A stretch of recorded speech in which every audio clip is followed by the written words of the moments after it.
أعوذ بالله من الشيطان الرجيم بسم الله الرحمن الرحيم محمود بن غیلان، قبیصہ، سفیان، منصور، ابراہیم، حمام بن حارث، حضرت عدی بن حاتم سے روایت ہے کہ میں نے عرض کیا، یا رسول اللہ صلی اللہ علیہ وآلہ وسلم، ہم اپنے سکھائے ہوئے شکاری کتوں کو شکار کے لیے بھیجتے۔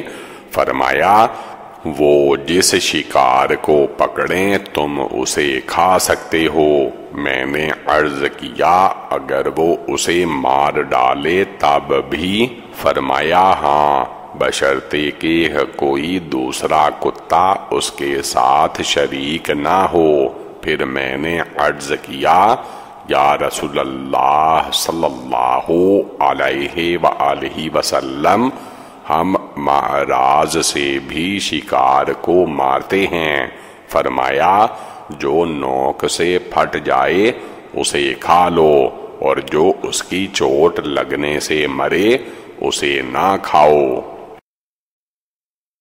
محمد بن یحییٰ، محمد بن یوسف، سفیان، منصور ہم سے روایت کی۔ محمد بن یحییٰ نے، انہوں نے کہا ہم سے روایت کی محمد بن یوسف نے، انہوں نے کہا ہم سے روایت کی سفیان ثوری نے، انہوں نے منصور سے اسی طرح کی حدیث نقل کی، لیکن اس میں یہ الفاظ ہیں، وَسُئِلَ عَنِ الْمِعْرَاجِ، یعنی آپ صلی اللہ علیہ وآلہ وسلم سے معراج کے بارے میں سوال کیا گیا۔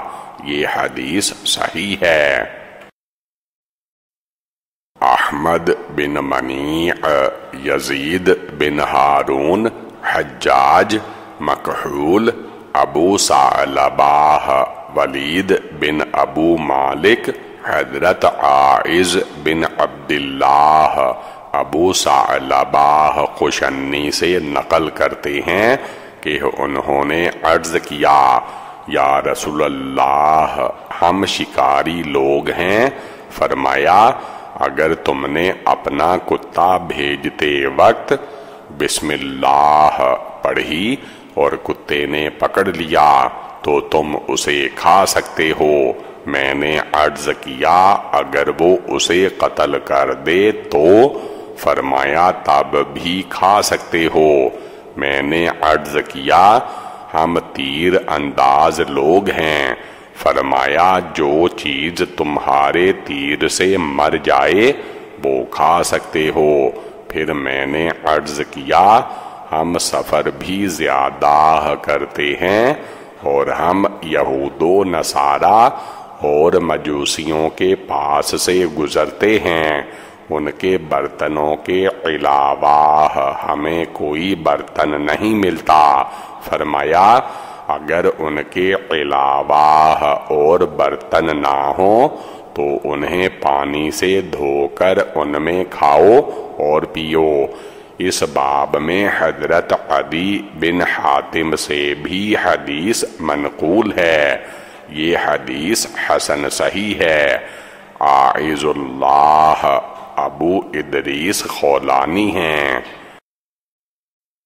یوسف بن عیسیٰ، وکیع، شریک، حجاج، قاسم بن ابی بزاح، سلیمان یشکری، جابر بن عبداللہ، سید، کلب، مجوسی، حضرت جابر بن عبداللہ رضی اللہ تعالی عنہ سے روایت ہے کہ ہمیں مجوسی کے کتے کے شکار سے منع کیا گیا۔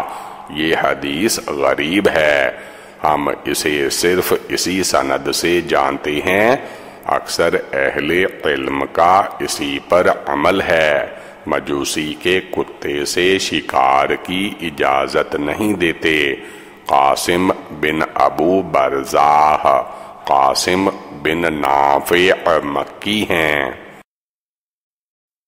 نصر بن علی، حناد، ابو عمار، عیسیٰ بن یونس، مجاہد، شعبی، حضرت عدی بن حاتم رضی اللہ تعالی عنہ نے رسول اللہ صلی اللہ علیہ وآلہ وسلم سے باز کے شکار کے متعلق پوچھا تو آپ صلی اللہ علیہ وآلہ وسلم نے فرمایا جو چیز وہ تمہارے لیے پکڑ رکھے اسے کھا لو۔ اس حدیث کو ہم صرف مجالد کی روایت سے جانتے ہیں اور وہ شعبی سے نقل کرتے ہیں، اہل علم کا اسی پر عمل ہے۔ وہ کہتے ہیں کہ باز اور صقور شکرے کے شکار میں کوئی حرج نہیں۔ مجالد کہتے ہیں کہ باز وہ پرندہ ہے جو شکار کے لیے استعمال کیا جاتا ہے، یہ ان جوارح میں سے ہے جن کے بارے میں اللہ تعالی فرماتا ہے، اور جن جوارح کو تم سکھاؤ اس سے مراد وہ کتے اور پرندے ہیں جن سے شکار کیا جاتا ہے۔ بعض اہل علم نے شکار کردہ جانور میں سے کچھ کھا جانے کی صورت میں بھی باز کا شکار جائز رکھا ہے۔ وہ فرماتے ہیں کہ باز کا سکھانا یہ ہے کہ وہ حکم کی تعمیل کرے۔ بعض اہل علم نے اس صورت میں شکار کو مکروہ کہا ہے۔ اکثر فقہا فرماتے ہیں کہ باز کا شکار کھائے اگرچہ باز اس میں سے کچھ کھا بھی جائے۔ محمود بن غیلان، ابو داود، شعبی، ابو بشر، سعید بن جبیر، حضرت عدی بن حاتم رضی اللہ تعالی عنہ کہتے ہیں کہ میں نے عرض کیا یا رسول اللہ صلی اللہ علیہ وآلہ وسلم، میں شکار پر تیر پھینکتا ہوں لیکن شکار دوسرے دن ملتا ہے اور اس میں میرا تیر پیوست ہوتا ہے۔ آپ صلی اللہ علیہ وآلہ وسلم نے فرمایا اگر تمہیں یقین ہو کہ وہ تمہارے تیر ہی سے ہلاک ہوا ہے، کسی درندے نے اسے ہلاک نہیں کیا تو تم اسے کھا سکتے ہو۔ یہ حدیث حسن صحیح ہے، اہل علم کا اسی پر عمل ہے۔ شعبہ یہی حدیث ابو بشیر اور عبد المالک بن میسرہ سے، وہ سعید بن جبیر سے اور وہ عدی بن حاتم سے نقل کرتے ہیں۔ یہ دونوں حدیثیں صحیح ہیں۔ اس باب میں ابو ثعلبہ خشنی سے بھی حدیث منقول ہے۔ احمد بن منیع، ابن مبارک، عاصم احول، شعبی، حضرت عدی بن حاتم رضی اللہ تعالی عنہ کہتے ہیں کہ میں نے رسول اللہ صلی اللہ علیہ وآلہ وسلم سے شکار کے متعلق سوال کیا تو آپ صلی اللہ علیہ وآلہ وسلم نے فرمایا جب تم تیر چلاؤ تو بسم اللہ پڑھ لیا کرو، پھر اگر شکار اس سے مر جائے تو اسے کھاؤ، لیکن اگر وہ شکار پانی میں مردہ حالت میں پاؤ تو نہ کھاؤ، کیونکہ تم نہیں جانتے کہ وہ تمہارے تیر سے ہلاک ہوا یا پانی میں گرنے کی وجہ سے۔ یہ حدیث حسن صحیح ہے۔ ابن ابی عمر، سفیان، مجالد، شعبی، حضرت عدی بن حاتم سے روایت ہے کہ میں نے رسول اللہ صلی اللہ علیہ وآلہ وسلم سے سکھائے ہوئے کتے کے شکار کا حکم پوچھا تو آپ صلی اللہ علیہ وآلہ وسلم نے فرمایا، جب تم بسم اللہ پڑھ کر اپنا سکھایا ہوا کتا شکار پر چھوڑو تو وہ جو کچھ تمہارے لیے اٹھا لائے اسے کھاؤ، اور اگر وہ خود یعنی کتا اس میں سے کھانے لگے تو مت کھاؤ، کیونکہ اس نے شکار اپنے لیے پکڑا ہے۔ میں نے عرض کیا، یا رسول اللہ صلی اللہ علیہ وآلہ وسلم، اگر ہمارے کتے کے ساتھ کچھ اور کتے بھی شامل ہو جائیں تو کیا کیا جائے؟ فرمایا، تم نے اپنے کتے کو بھیجتے وقت بسم اللہ پڑھی تھی، دوسرے کتوں پر نہیں۔ سفیان کہتے ہیں کہ اس شکار کا کھانا صحیح نہیں۔ بعض صحابہ اور دوسرے علماء کا اس پر عمل ہے کہ جب شکار اور ذبیحہ پانی میں گر جائیں تو اسے کھانا صحیح نہیں، لیکن بعض علماء فرماتے ہیں کہ اگر ذبح کیے جانے والے جانور کا حلقوم کٹ جانے کے بعد وہ پانی میں گر کر مرے تو اس کا کھانا جائز ہے۔ ابن مبارک کا بھی یہی قول ہے۔ کتا شکار سے کچھ کھائے تو اس کے بارے میں اہل علم کا اختلاف ہے۔ اکثر علماء فرماتے ہیں کہ اگر کتا شکار سے کچھ کھائے تو اب اسے نہ کھاؤ۔ سفیان ثوری، بن مبارک، شافعی، احمد اور اسحاق کا یہی قول ہے۔ بعض صحابہ کرام اور دیگر اہل علم نے اس کی اجازت دی اگرچہ کتے نے اس سے کھایا ہو۔ یوسف بن عیسیٰ، وقیع، زکریا، شعبی، حضرت عدی بن حاتم سے روایت ہے کہ میں نے نبی اکرم صلی اللہ علیہ وآلہ وسلم سے معراج سے شکار کا حکم پوچھا تو آپ نے فرمایا، اگر شکار اس کی نوک سے مرے تو اسے کھا سکتے ہو، اور اگر معراج کی چوٹ سے مرے تو وہ مردہ ہے۔ ابن ابی عمر، سفیان، زکریا، شعبی، عدی بن حاتم ہم سے روایت کی۔ ابن عمر نے، انہوں نے سفیان سے، انہوں نے زکریا سے، انہوں نے شعبی سے، انہوں نے عدی بن حاتم سے، انہوں نے نبی صلی اللہ علیہ وآلہ وسلم سے اسی کی مانند یہ حدیث صحیح ہے، اور اہل علم کا اسی پر عمل ہے۔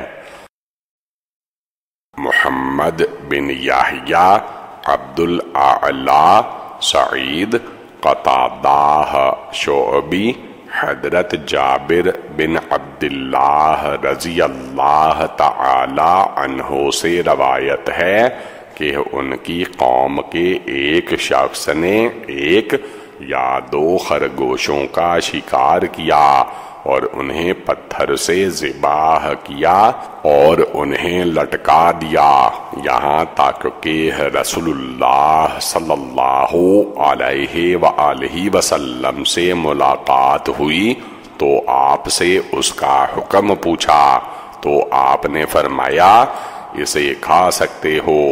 اس باب میں محمد بن صفوان، رافع اور عدی بن حاتم سے بھی احادیث منقول ہیں۔ بعض اہل علم پتھر سے ذبح کرنے اور خرگوشت کا گوشت کھانے کی اجازت دیتے ہیں۔ اکثر اہل علم کا یہی قول ہے۔ بعض اہل علم خرگوش کے گوشت کو مکروہ کہتے ہیں۔ اس حدیث کی روایت میں شعبی کے ساتھیوں کا اختلاف ہے۔ داود بن ابی ہند شعبی سے بحوالہ محمد بن صفوان اور عاصم احول بحوالہ صفوان بن محمد یا محمد بن صفوان نقل کرتے ہیں، اور محمد بن صفوان زیادہ صحیح ہے۔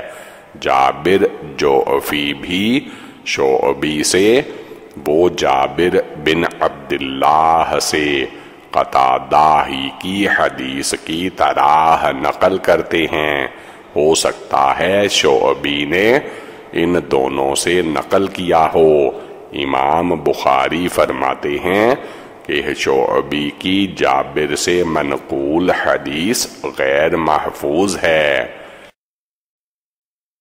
ابو قریب عبد الرحمن بن سلیمان، ابو ایوب افریقی، صفوان بن سلیم، سعید بن مسیب، حضرت ابو درداء رضی اللہ تعالی عنہ سے روایت ہے کہ رسول اللہ صلی اللہ علیہ وآلہ وسلم نے مجسمہ کے کھانے سے منع فرمایا، اور یہ وہ جانور ہے جسے باندھ کر تیر چلائے جائیں یہاں تک کہ وہ مر جائے۔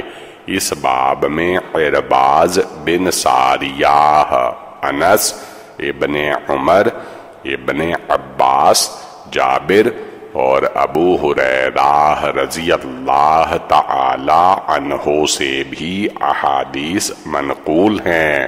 حدیث ابو درداء غریب ہے۔ محمد بن یحییٰ، ابو عاصم، وہب بن خالد، ام حبیبہ بنت عرباض بن ساریہ، وہب بن خالد سے روایت ہے کہ مجھے ام حبیبہ بنت عرباض بن ساریہ نے اپنے والد کے حوالے سے بتایا کہ رسول اللہ صلی اللہ علیہ وآلہ وسلم نے غزوہ خیبر کے موقع پر ہر دانتوں والے درندے، ہر پنجوں والے پرندے، پالتو گدھوں، مجسمہ اور خلیصہ کے کھانے سے منع فرمایا، اور حاملہ باندیوں کے ساتھ بچہ پیدا ہونے سے پہلے جمع کرنے سے بھی منع فرمایا۔ محمد بن یحییٰ کہتے ہیں کہ یہ قطعی ممانعت ہے۔ ابو عاصم سے مجسمہ کے بارے میں پوچھا گیا تو انہوں نے فرمایا مجسمہ یہ ہے کہ شکار یا کسی اور چیز کو سامنے باندھ کر تیر چلائے جائیں۔ پھر ان سے خلیصہ کے متعلق پوچھا گیا تو انہوں نے فرمایا خلیصہ وہ جانور ہے جسے کوئی شخص بھیڑیے یا درندے وغیرہ سے چھین لے اور وہ اس کے ذبح کرنے سے پہلے ہی مر جائے۔ محمد بن عبد الاعلی، عبد الرزاق، سوری، سماک، اکریمہ، حضرت ابن عباس رضی اللہ تعالی عنہ سے روایت ہے کہ رسول اللہ صلی اللہ علیہ وآلہ وسلم نے کسی جاندار چیز کو پکڑ کر نشانہ بنانے سے منع فرمایا۔ یہ حدیث حسن صحیح ہے۔ محمد بن بشار، یحییٰ بن سعید، مجالد، سفیان بن وقیع، حفص بن غیاث، مجالد ابو وداق حضرت ابو سعید رضی اللہ تعالی عنہ کہتے ہیں کہ نبی اکرم صلی اللہ علیہ وآلہ وسلم نے فرمایا، ماں کے ذبح کرنے سے اس کے پیٹ کا بچہ جنین بھی حلال ہوتا ہے۔ اس باب میں جابر، ابو امامہ، ابو درداء اور ابو ہریرہ رضی اللہ تعالی عنہ سے بھی احادیث منقول ہیں۔ یہ حدیث حسن صحیح ہے اور کئی سندوں سے ابو سعید رضی اللہ تعالی عنہ سے منقول ہے۔ صحابہ کرام اور دیگر اہل علم کا اس پر عمل ہے۔ سفیان ثوری، ابن مبارک، شافعی، احمد اور اسحاق کا یہی قول ہے۔ ابو وداق کا نام جبیر بن نوف ہے۔ احمد بن حسن، عبداللہ بن مسلمہ، مالک بن انس، ابن شہاب، ابو ادریس خولانی، حضرت ابو ثعلبہ خشنی سے روایت ہے کہ رسول اللہ صلی اللہ علیہ وآلہ وسلم نے ہر کچلی والے درندے کے کھانے سے منع فرمایا۔ سعید بن عبد الرحمن، سفیان، زہری سے، اور وہ اسی سند سے اسی کے مثل نقل کرتے ہیں۔ یہ حدیث حسن صحیح ہے۔ ابو ادریس خولانی کا نام عائز اللہ بن عبداللہ ہے۔ محمود بن غیلان، ابو نضر، اکریمہ بن عمار، یحییٰ بن ابو کثیر، ابو سلمہ، حضرت جابر سے روایت ہے کہ رسول اللہ صلی اللہ علیہ وآلہ وسلم نے غزوہ خیبر کے موقع پر پالتو گدھوں، خچروں کے گوشت، کچلی والے درندے اور پنجوں والے پرندوں کے کھانے سے منع فرمایا۔ اس باب میں حضرت ابو ہریرہ، عرباض بن ساریہ اور ابن عباس رضی اللہ تعالی عنہ سے بھی احادیث منقول ہیں۔ حضرت جابر کی حدیث حسن غریب ہے۔ قتیبہ، عبد العزیز بن محمد، محمد بن عمرو، ابی سلمہ، حضرت ابو ہریرہ رضی اللہ تعالی عنہ سے روایت ہے کہ نبی اکرم صلی اللہ علیہ وآلہ وسلم نے ہر کچلی والا درندہ حرام کیا ہے، مثلاً شیر اور کتا وغیرہ۔ یہ حدیث حسن ہے۔ اکثر صحابہ کرام اور دیگر علماء کا اس پر عمل ہے۔ عبداللہ بن مبارک، شافعی، احمد اور اسحاق کا یہی قول ہے۔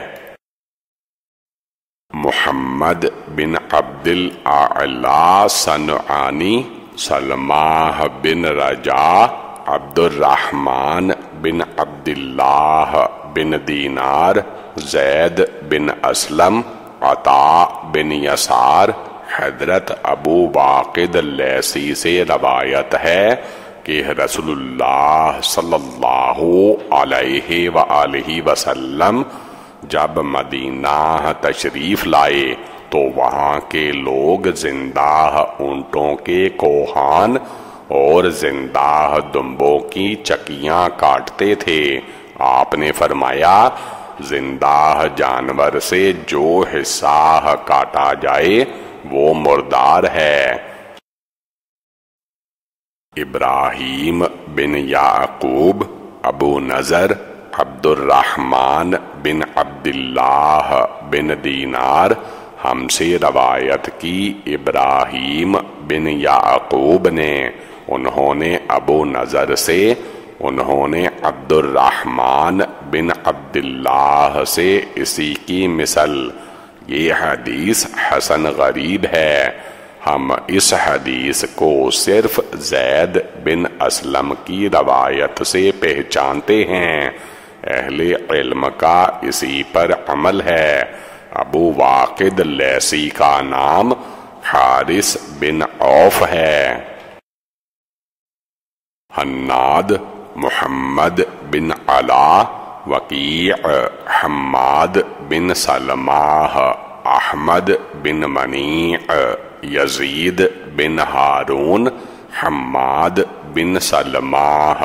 حضرت ابو عشرہ اپنے والد سے نقل کرتے ہیں کہ انہوں نے عرض کیا، یا رسول اللہ صلی اللہ علیہ وآلہ وسلم، کیا جانوروں کو صرف حلق اور لباہ ہی سے ذبح کیا جا سکتا ہے؟ آپ صلی اللہ علیہ وآلہ وسلم نے فرمایا، اگر تم اس کی ران میں بھی نیزہ مار دو تو بھی کافی ہے۔ احمد بن منیع یزید بن ہارون کے حوالے سے کہتے ہیں کہ یہ حکم صرف ضرورت کے وقت کا ہے۔ اس باب میں رافع بن خدیج سے بھی حدیث منقول ہے۔ یہ حدیث غریب ہے۔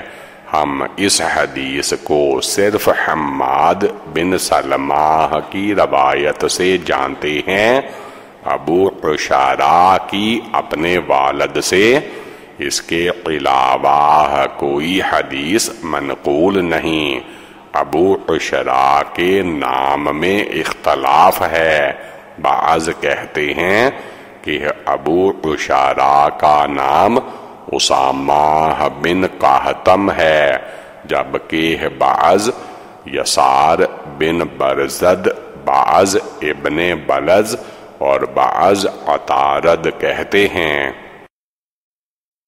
ابو قریب، وکیع، سفیان، سہیل بن ابو صالح، حضرت ابو ہریرہ رضی اللہ تعالی عنہ سے روایت ہے کہ رسول اللہ صلی اللہ علیہ وآلہ وسلم نے فرمایا، جس نے چھپکلی کو ایک ہی ضرب میں مار دیا اس کے لیے اتنی نیکیاں ہیں، اور جس نے دوسری ضرب میں مارا اس کے لیے اتنا اجر ہے، اور تیسری ضرب میں مارنے پر بھی اتنا ثواب ہے، یعنی دوسری چوٹ میں پہلی مرتبہ سے کم اور تیسری میں دوسری سے بھی کم ہے۔ اس باب میں ابن مسعود، سعد، عائشہ اور ام شریک سے بھی روایات منقول ہیں۔ حضرت ابو ہریرہ رضی اللہ تعالی عنہ کی حدیث حسن صحیح ہے۔ قتیبہ، لیث، ابن شہاب، حضرت سالم بن عبداللہ اپنے والد سے نقل کرتے ہیں کہ رسول اللہ صلی اللہ علیہ وآلہ وسلم نے فرمایا، سانپوں کو قتل کرو، اس سانپ کو بھی قتل کر دو جس کی پشت پر سیاہ نقطے ہوتے ہیں، اسی طرح چھوٹی دم والے سانپ کو بھی قتل کرو، کیونکہ یہ دونوں بینائی کو زائل اور حمل کو گرا دیتے ہیں۔ اس باب میں ابن مسعود، عائشہ، ابو ہریرہ اور سہل بن سعد رضی اللہ تعالی عنہم سے بھی احادیث منقول ہیں۔ یہ حدیث حسن صحیح ہے۔ ابن عمر ابو لبابہ سے نقل کرتے ہیں کہ رسول اللہ صلی اللہ علیہ وآلہ وسلم نے پتلے پتلے سانپوں کو مارنے سے منع فرمایا جو گھروں میں رہتے ہیں، انہیں عوامر کہا جاتا ہے۔ بواسطہ ابن عمر حضرت زید بن خطاب سے بھی روایت مذکور ہے۔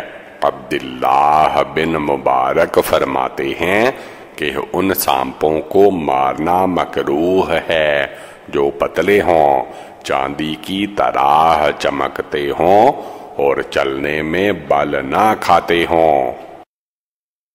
حناد عبدہ عبید اللہ بن عمر سیفی حضرت ابو سعید خدری رضی اللہ تعالی عنہ سے روایت ہے کہ رسول اللہ صلی اللہ علیہ وآلہ وسلم نے فرمایا، تمہارے گھر میں گھریلو سانپ رہتے ہیں، انہیں 3 مرتبہ متنبہ کرو، اور اگر اس کے بعد بھی نظر آئیں تو انہیں قتل کر دو۔ عبید اللہ بن عمر بھی سیفی سے، اور وہ ابو سعید رضی اللہ تعالی عنہ سے یہ حدیث اسی طرح نقل کرتے ہیں۔ مالک بن انس بھی سیفی سے، وہ ہشام بن زہرہ کے موسیٰ ابو صائب سے، اور وہ ابو سعید رضی اللہ تعالی عنہ سے نقل کرتے ہیں۔ اس حدیث میں ایک قصہ ہے۔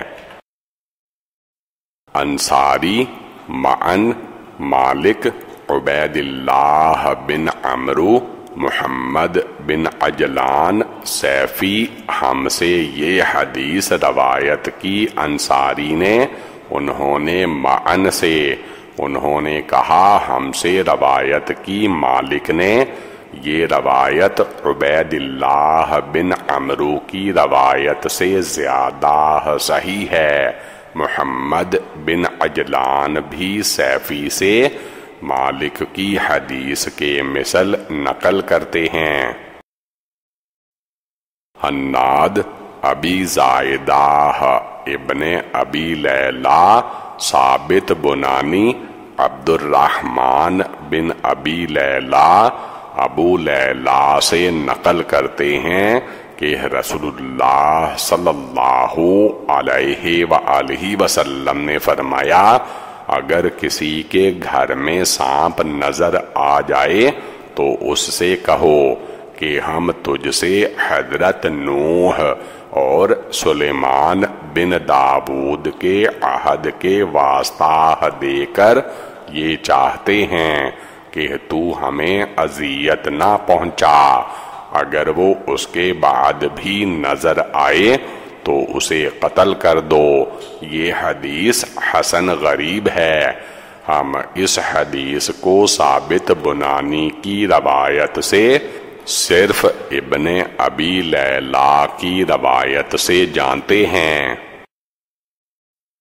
احمد بن منیع حشیم منصور بن زازان یونس حسن حضرت عبداللہ بن مغفل سے روایت ہے کہ رسول اللہ صلی اللہ علیہ وآلہ وسلم نے فرمایا، اگر کتے اللہ تعالی کی پیدا کی ہوئی مخلوق نہ ہوتے تو میں ان سب کے قتل کا حکم دیتا، لیکن ہر کالے سیاہ کتے کو قتل کر دو۔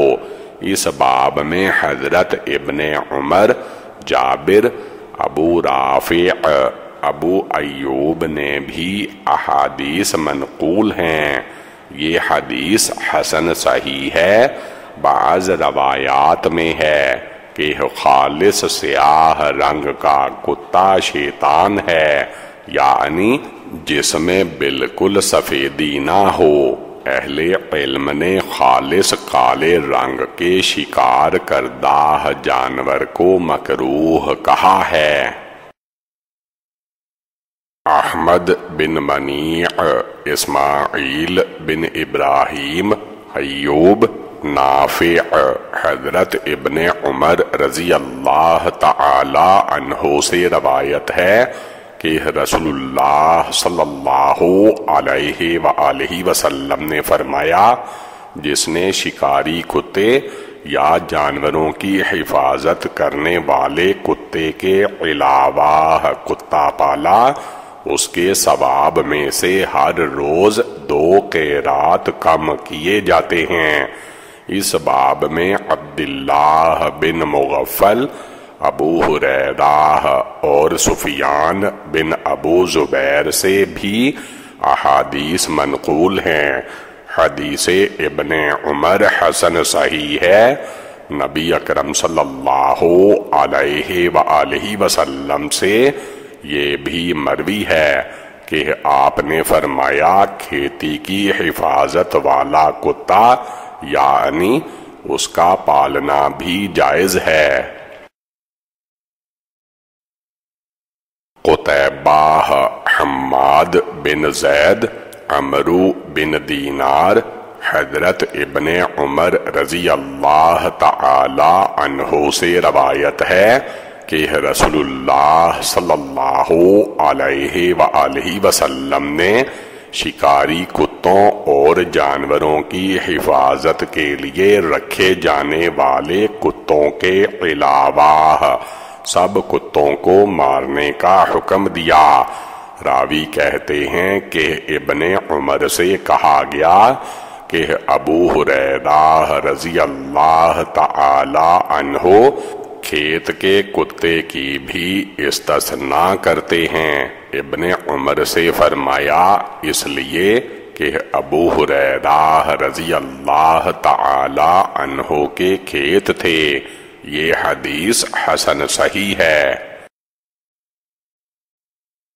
حسن بن علی، عبد الرحمن، معمر، زہری، ابو سلمہ بن عبد الرحمن، حضرت ابو ہریرہ رضی اللہ تعالی عنہ سے روایت ہے کہ رسول اللہ صلی اللہ علیہ وآلہ وسلم نے فرمایا، جو شخص کتا پالتا ہے اس کے اجر میں سے روزانہ 1 قیرات کم ہو جاتا ہے، بشرطے کہ وہ کتا جانوروں یا کھیتی باڑی کی حفاظت کے لیے نہ ہو۔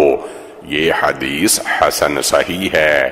عطا بن ابی رباح سے منقول ہے کہ انہوں نے اس شخص کو بھی کتا پالنے کی اجازت دی ہے جس کے پاس 1 بکری ہو۔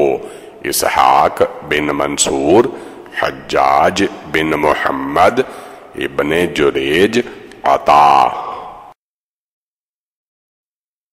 یہ حدیث اسحاق بن منصور، حجاج بن محمد سے، وہ ابن جریج سے اور وہ عطا سے نقل کرتے ہیں۔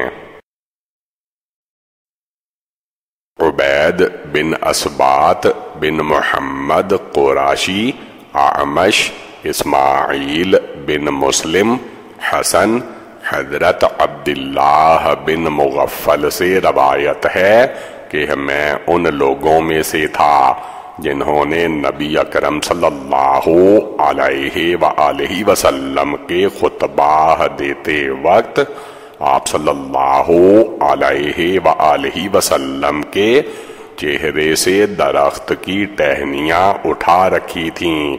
آپ نے فرمایا، اگر کتے اللہ کی مخلوق میں سے ایک مخلوق نہ ہوتے تو انہیں ہلاک کرنے کا حکم دے دیتا، لہٰذا تم کالے سیاہ کتے کو قتل کر دو۔ کوئی گھر والے ایسے نہیں کہ وہ کتا باندھ کر رکھیں اور ان کے اجر میں سے روزانہ 1 قیرات کم نہ ہوتا ہو، لیکن کھیتی اور جانوروں کی حفاظت یا شکاری کی حفاظت ہے۔ یہ حدیث حسن ہے اور کئی سندوں سے حسن سے ہی منقول ہے۔ وہ عبداللہ بن مغفل سے، اور وہ نبی اکرم صلی اللہ علیہ وآلہ وسلم سے نقل کرتے ہیں۔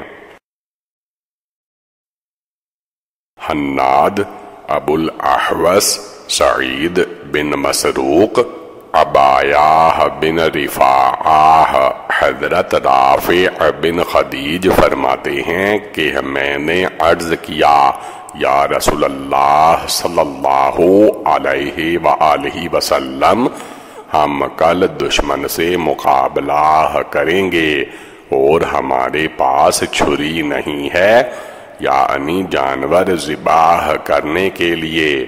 نبی اکرم صلی اللہ علیہ وآلہ وسلم نے فرمایا جو چیز خون بہا دے اور اس پر اللہ کا نام لیا جائے تو کھا لو، لیکن دانت یا ناخن استعمال نہ ہوں۔